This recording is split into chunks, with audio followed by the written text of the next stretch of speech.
All right, welcome back to it. Mount Columbus Speaks here. Had some technical issues on that last stream, so I had to restart this thing, and we're going to start it over. But apologize to you guys that I lost there on the last one. I'm actually going to start the entire thing over here, and we'll start from the beginning of the game. Lost coach Mike Sanford, but we'll get him on next week, and he'll pop in with us.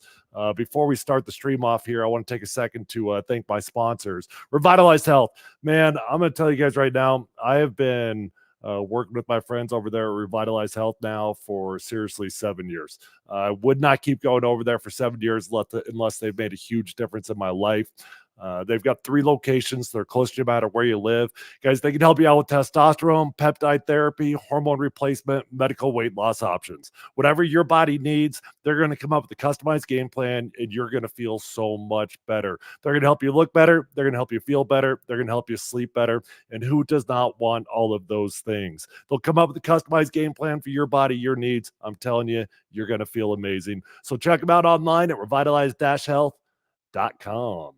All right, we'll get into it here. Apologize for all the technical difficulties on the last stream there, but we'll pick up right here at the beginning of the Broncos game with the first play of the game. Okay. I apologize again. Here we are. Okay, first play of the game. Coming out in shotgun. Javonte Williams did not look as fresh in this game as he did in the previous couple games, did he? Javonte is going to pick this ball up. It's decent room to run here.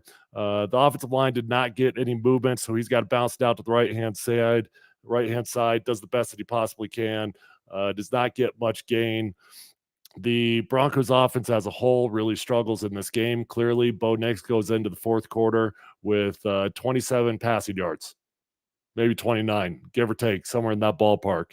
And it lights it up in the fourth quarter. Not quite fair to call it garbage time yards, but the Chargers defense clearly does start playing a different style of defense. They said, okay, you got to score 4 times. We're going to bank on the fact that you can't do that quickly, and we're going to allow you to throw those 8-yard routes. And we're going to bank on the fact that you don't have enough time on the clock to march down the field 4 straight times.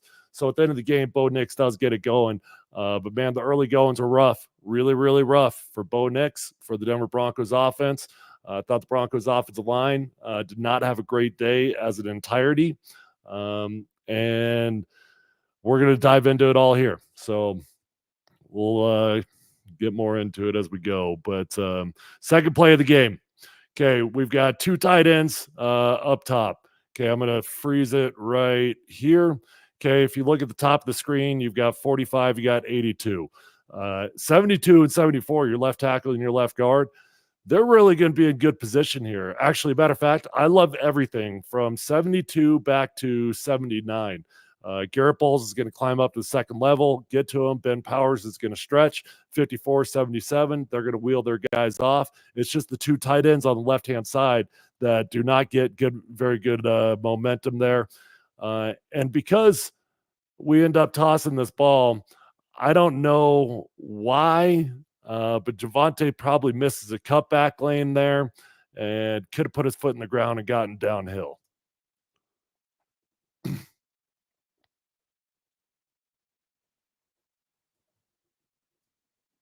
Okay, going shotgun. I believe this is going to be the interception, if I remember correctly. Yeah. Okay, this is a great pocket in the NFL. It really is. You've got a double team right there with your center and your right guard. Matt Pert is doing a good job there, out there on an island. Bo Nix has got all the time in the world. Just delivers a ball that a little bit too high. Mims puts that ball up in there, tips and overthrows, got to get those. That's the old Pete Carroll phrase. Tips and overthrows, got to get those. That is when you get your interceptions.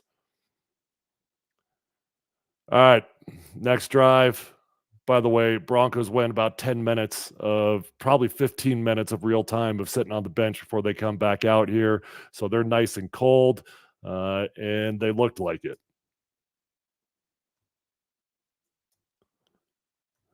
I do not have the sideline angle up here because I wanted to focus on the Broncos offensive line a lot in this game.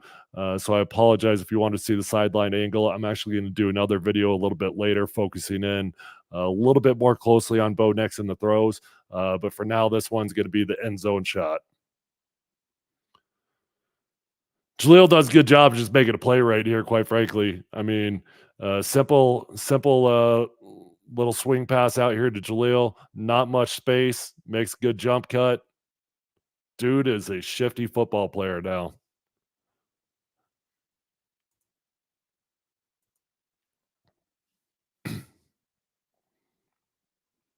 Okay, gun runs are tough. They gun runs are always really, really tough.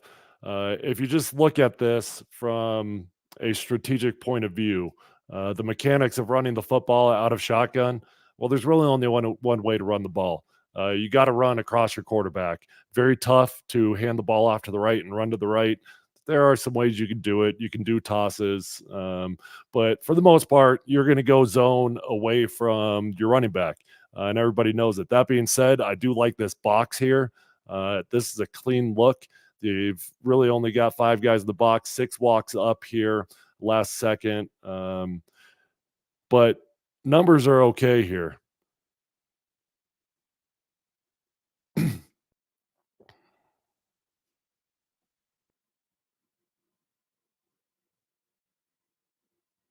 I tell you what, you know what? I'm actually going to back out of this really quick. I am going to turn the sideline view on as well so that we can see the wide receivers a little bit better. So I'm sure there's a lot of you that want to dial in on Bo Nix and wide receivers right now. Okay, if you notice you can't really tell because the way that this film is set up, because this film sets it up that they cut it play by play, so it's not running in real time. But the Broncos offense actually went on the ball in the second possession of the game. They were trying to go hurry up, a little bit of up tempo ball playing. And first possession, second possession, third possession, you get a false start from 72 and 74. And this is the last that we saw of the Broncos trying to go into hurry up the rest of the game.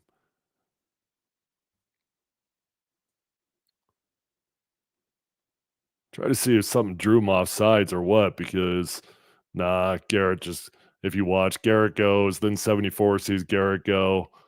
Yeah, that's just a false start. Garrett Bowles has got too many penalties this year. There's no question. Way too many penalties on the year.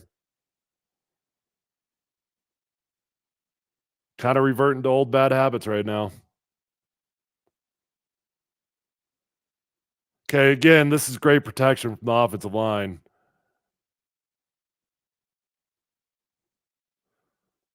I'm gonna try to pause it here, see if we've got anybody open down the field. Okay, right now is generally speaking when that ball's got to come out.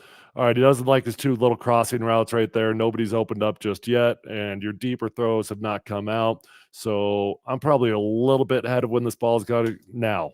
Now's when this ball is going to come out.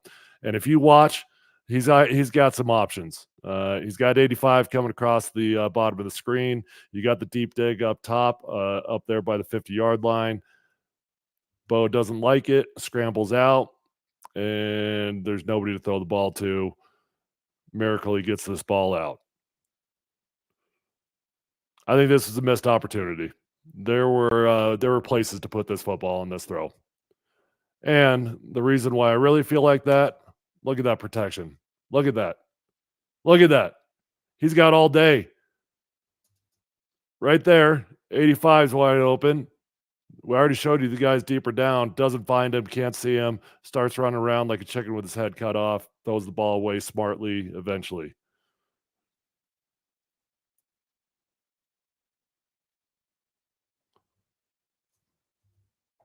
Okay. Nobody cares about a punt.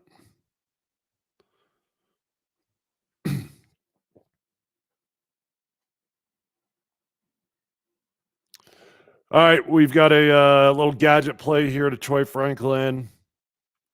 I had Coach Sanford on a little bit earlier, and before my computer crapped out on me, I was having some technical difficulties there. unfortunately, so we lost coach. We'll have him on a little bit later, probably in a week or two. He points out on this play, I did not notice it in real time.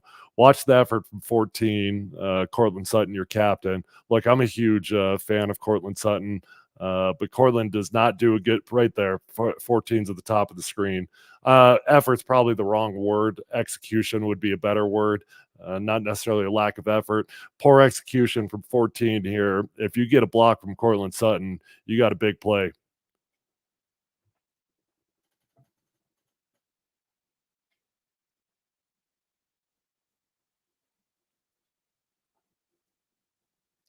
Ooh, watch. Okay, hold on. I'm going to pause this.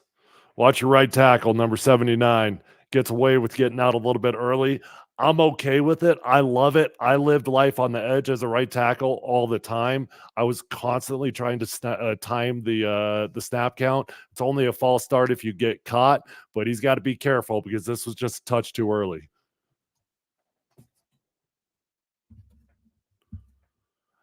I do want you guys to watch 33 though. Watch Javonte Williams on this play, okay? He does a phenomenal job of stepping up in pass protection, taking on a blitzing linebacker, laying a little bit of pain on his face. Watch 33. Boom. I love that. I love that. Okay, Javonte didn't run the ball well on Sunday, but you know what? I'll take that kind of effort. Unfortunately, your center, let me back up a little bit more. Your center, number 54, he just gets cross faced, starts leaning,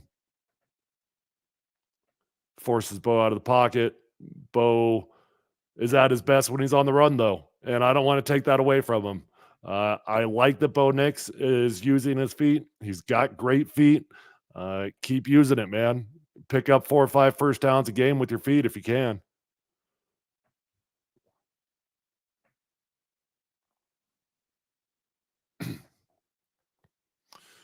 Okay, we've got a check at the line. Looks like he was going Oscar to me. Not sure. But anytime you see him tapping their head like that, a lot of times that means Oscar. We're flipping the play. If you look at the formation, we've got an even front. Okay.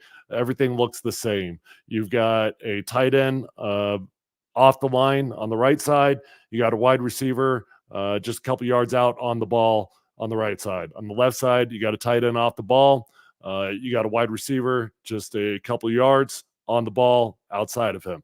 Even formation. These are plays that you probably walk up to the line and you say 18 can 19. You walk up here, you see number 3 walk into the box right there.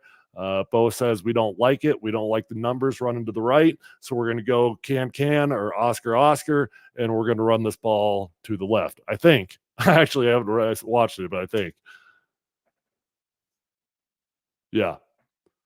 That was a good can. That was a good can from Bo Nix. That's why you come out in these even fronts. So you've got the luxury of being able to do that.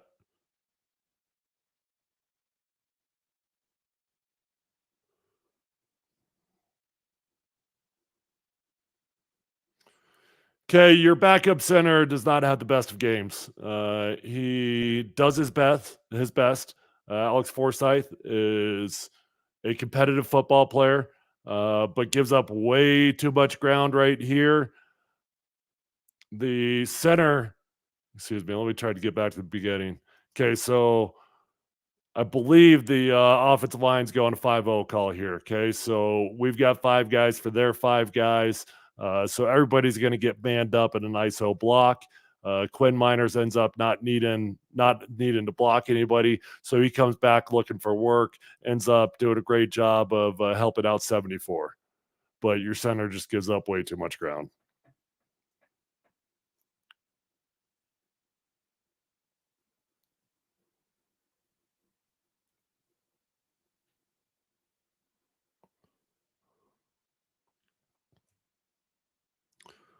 Thought this was a pretty damn good ball from Bo Nix personally. You know, this ball clearly could have been thrown a yard or 2 deeper.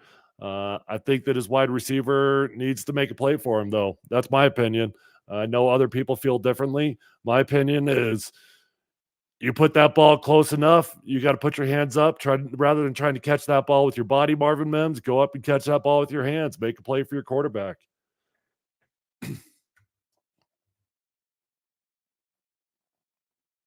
All right, I'm going to pause this really quick. I'm going to flip back over to the stream. I actually can't see the comments or anything that roll in when I'm over there. I can see your guys' comments, whether you're on Twitter, whether you're on YouTube. Feel free to send in your comments, your questions. I'll be interactive with you. It doesn't matter whatever platform you're watching on right now. It all feeds into me. I can see it. I can engage with you. So I appreciate you guys. By the way, if you have not taken the time, I would appreciate it if you head on over to YouTube and hit subscribe for me. Mount Columbus, the link is in my bio on Twitter. If you're watching on Twitter, if you're watching on Facebook right now, putting out tons of great content every single week, watch parties, film review, all kinds of things that we're doing. And we got content just about every single day popping out. So would very much appreciate a subscribe from you. Okay.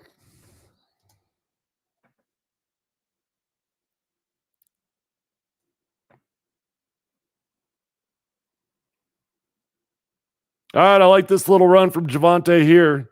You know, he didn't have his best of games, but I'm going to pause it, see how the offensive line does first. Okay. Well, I would love to see from your left guard and your center, number 95, this big old guy. I would love to see some more momentum out of them. Look, you've got a one-on-one block over here on 93. Your right tackle pulls off a draw set. Your left tackle gets manned up. So anytime you got a double team, that's going to be your key block. They've got to get more momentum. 95 does a good job of putting his knee down, twisting his body. But Javante gets forced out of the pocket here. Nice little spin move. Great job picking up some yards.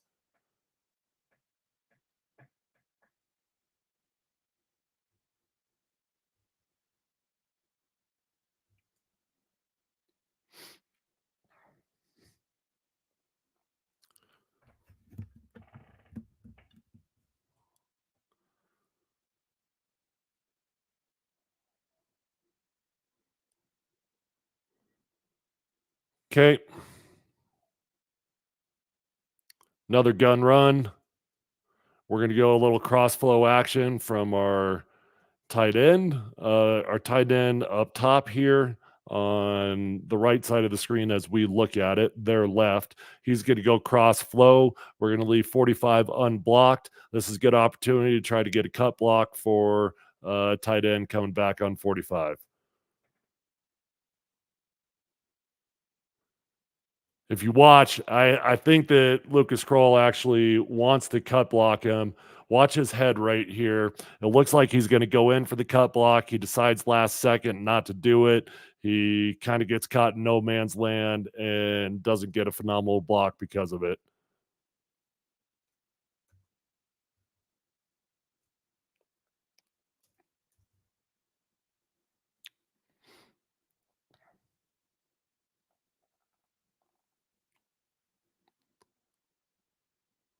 All right, I like this ball from Bo Nix. All right, let's back it up. Let's watch it again right here.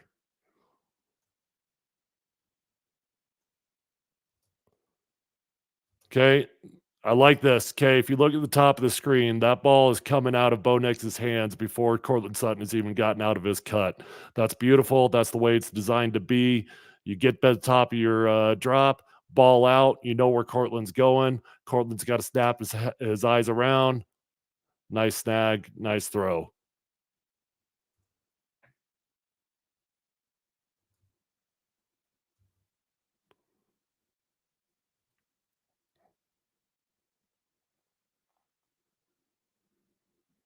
All right, we're playing with a little bit of timing. We're playing with a little bit of tempo here. I like this from Bo Nix. I like this from the Broncos. Getting the ball out of his hands quickly. We're on the ball. 2-minute drill. Great protection from the offensive line. Now we are not playing with timing anymore. Get into scramble mode. Somebody needs to come back to the quarterback. Bo does a nice job trying to make a play here, but my initial thoughts watching that play in real time was Bo just took way too long getting rid of the ball. When you're in a 2 minute situation, you've got to get that ball out of your hands. And if you do scramble, you damn sure better pick up some yards and get out of bounds. But instead, that's kind of worst case scenario. You end up eating up like 7 or 8 seconds off the clock, and you get no gain out of it.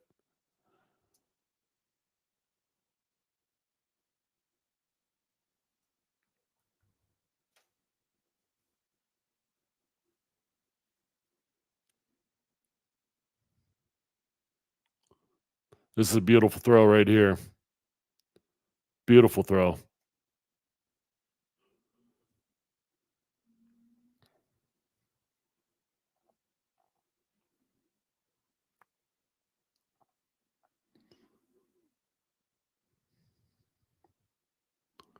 Quinn Miners gets beat over here, unfortunately.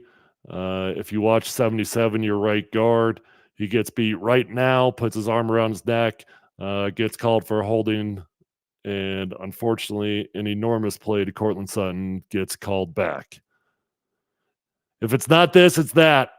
It's just something with these Broncos right now.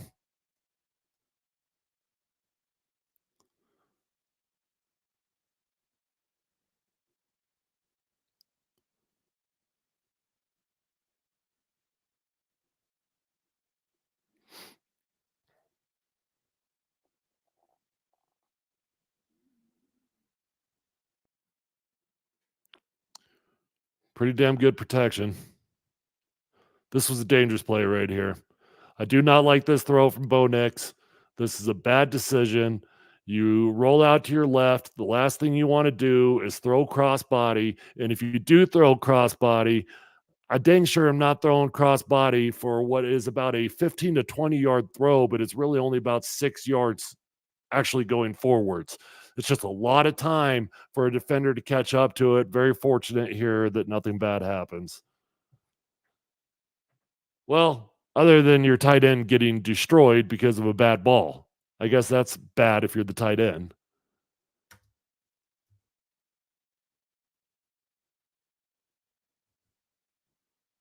This new kickoff is so stupid. I can't even look at it. I hate it. It bothers me. Just get rid of it.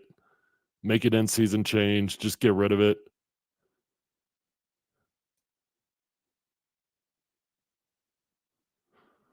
All right, let's see if we get any momentum. Okay, everybody, we got a bunch of ISO blocks here. Nowhere to go.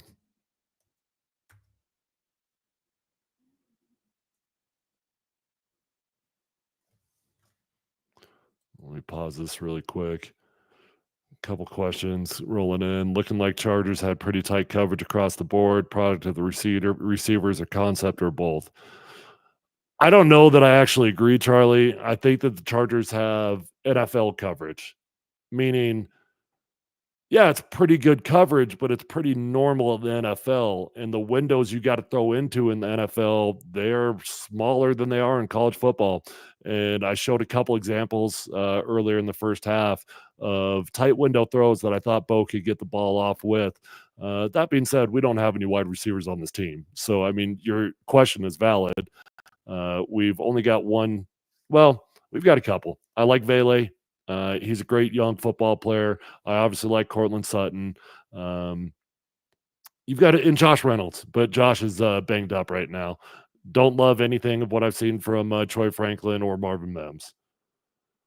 Okay, somebody says, apologies if you touch on this already. Is there one thing Sean or Bo could do to get this offense going earlier?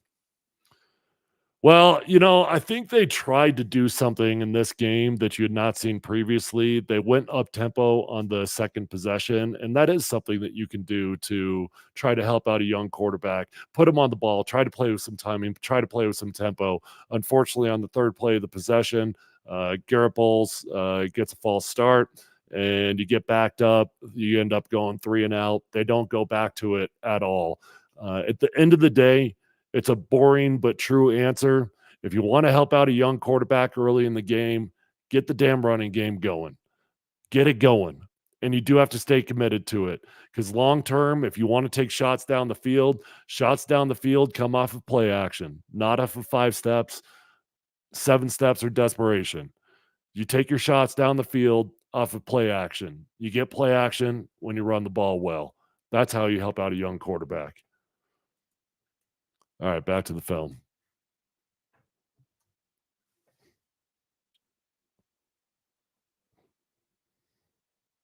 Damn good protection here from the offensive line.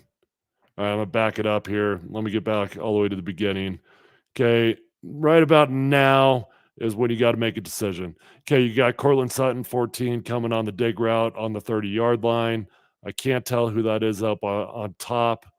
I think is that Marvin Mims down below and then Lucas Kroll up top? I'm not sure. But you've got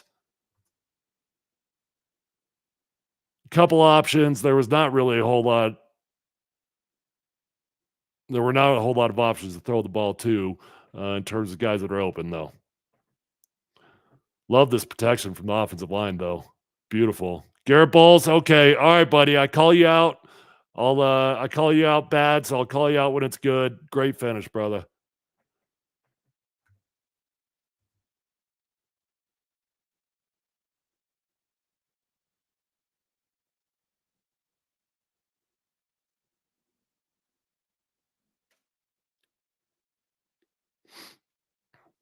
Okay, we got play action pass here. All right, I want to back this one up. Okay.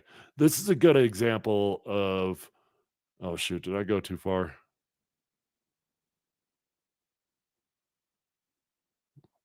No. Okay. This is a good example of what I was talking about when you this is I would call this a soft play action cell. Not a hard play action cell, but a soft play action. You've got your right guard Quinn Miners coming in he's pulling to get the end man on the line of scrimmage on the left-hand side. These, generally speaking, are good opportunities to throw the ball down the field. So let's try to pause it and see if Bo had an opportunity or not. Okay, we're about to come out of our route right now. Okay. I honestly do not know what's about to happen right here at the 45-yard line. I've got a pretty good feeling he's going to put his foot in the ground. He's going to do dig route and come down to the right. That to me looks like that's about to be a wide open throw. Let's see what happens. Oh, that was not a dig route. Ends up just coming back on a curl. Either way, I think the dude's open.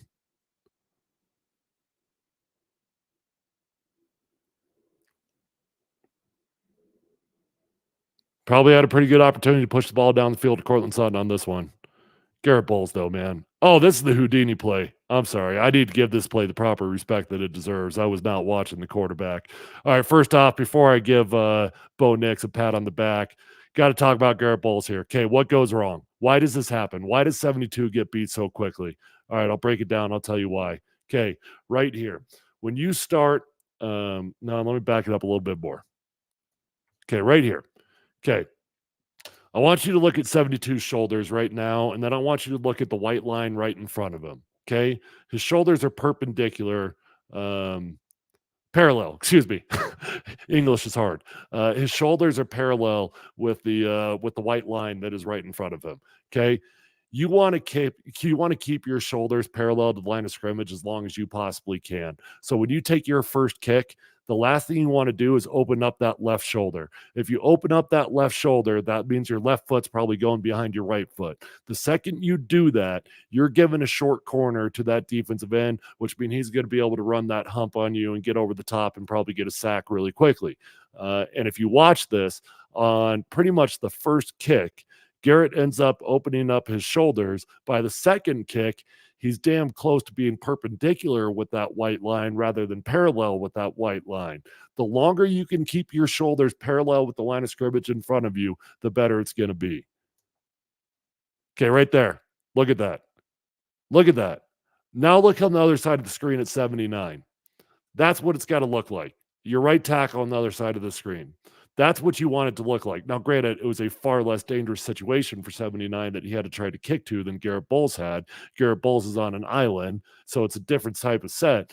But in theory, in a perfect world, that's what you want to look like. When you get those shoulders perpendicular to the line of scrimmage, you're screwed, man. You're screwed. And now, it's not just that, though. Now I want you to watch his hands. Okay. He's going to take both his hands and he's going to go like this. He's going to hug the guy. Okay. Rather than boom, violent hands, punch. You got to punch with your hands. You got to use your hands. When you wrap your hands, you try to block with your body. When you block with your body, you can't control the man. You end up giving a short corner. Okay. That being said, somebody tell me how Bo Nix has got this spidey sense to understand when he's got a blindside rusher that's about to jump over his shoulders. It's the second time he's done it this year. That's pretty incredible stuff from Bo Nix right there. I don't know how he does it.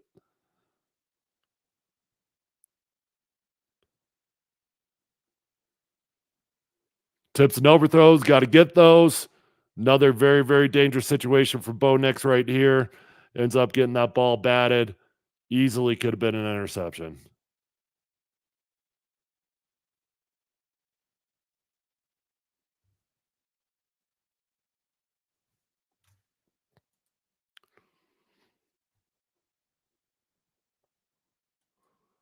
A little late to show, but ready to learn.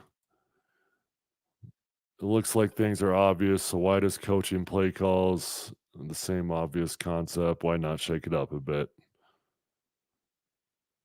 Yeah, I'm gonna call you Noah because you told me that that stands for Noah because I'm an idiot and I don't know how to pronounce Noe, but I know that you told me it stands for Noah. Um, yeah, I mean Sean's got to spice some things up, and I promise you this week against the Saints going back home. I bet you Sean Payton's been game planning for this game for about 3 months. You know he's gonna wanna beat the Brains in New Orleans, so I would expect some more creativity this week.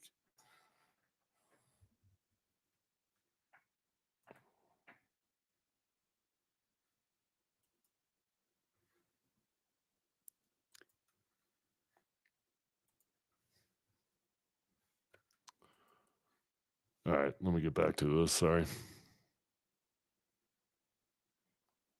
I'm not gonna go all too much longer here, it's already almost 9:30. I got a bedtime, I'm sure you guys do too. Whatever I don't finish up here tonight, I will put out a video tomorrow, finish up the rest of this game, before we get to Thursday Night Football, against the Saints. Okay, good protection from everybody except for 72. And if anybody was listening to me just about 30 seconds ago, watch what happens with the shoulders. Boom. Okay, we're already perpendicular. Not good.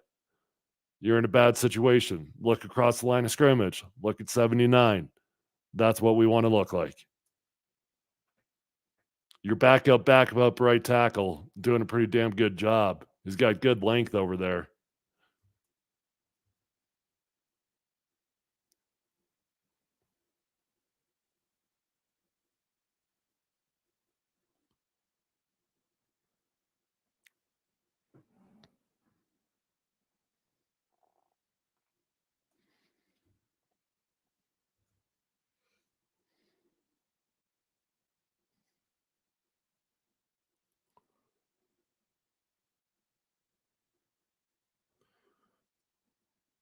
Another gun run. You know you're going to the right, you're running out of the gun. Okay. I would love to see now here's the problem here okay, alright, this is a great example of why it's hard to run out of gun. Okay, look over the top of your screen, look at 79, look at 82, look at 77, look at 54. Does that look like a lot of green grass to you guys? Yeah, it is. I mean, we've got good momentum going on. We've got a great hole that's about to develop between 79 and 82. But the problem is when you run out of gun, look how far Jaleel has to run just to get to that hole. He's so out leveraged out of gun. Whereas if you are running from behind the center or from behind the quarterback, you're underneath center, I should say. Okay, you're starting on that white hash.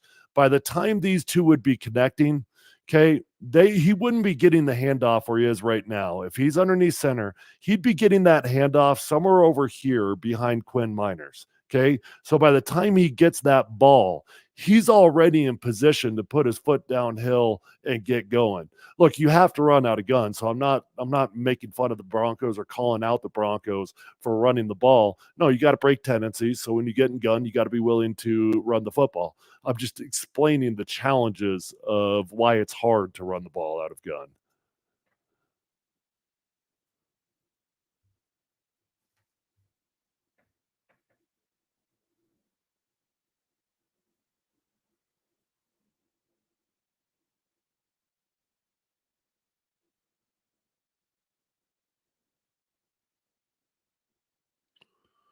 Boy, we got all day and some on this one. Let's back it all the way up and let's see, try to pause it right about when the ball should come out.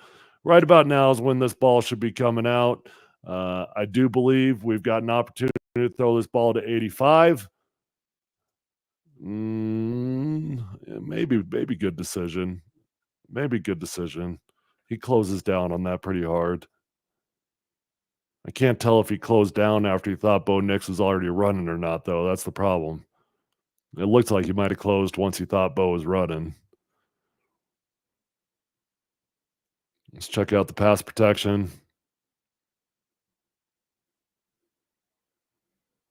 Phenomenal. You know what? Broncos gave him some pretty good time. I would love to see Bo just be a little bit more calm. Okay. Calm down. Calm down right here. Calm down. Yeah, this looks a little bit like Russell Wilson, like we're panicking. Look at all this time and space. If anything, if you want to go somewhere, just step up, man. I mean, just step up. Even if you don't want to run, just step up. If you do want to run, looks like a whole lot of green grass to me. But instead of just being calm and patient, he's got a time in his head that he says, okay, now I got to run around.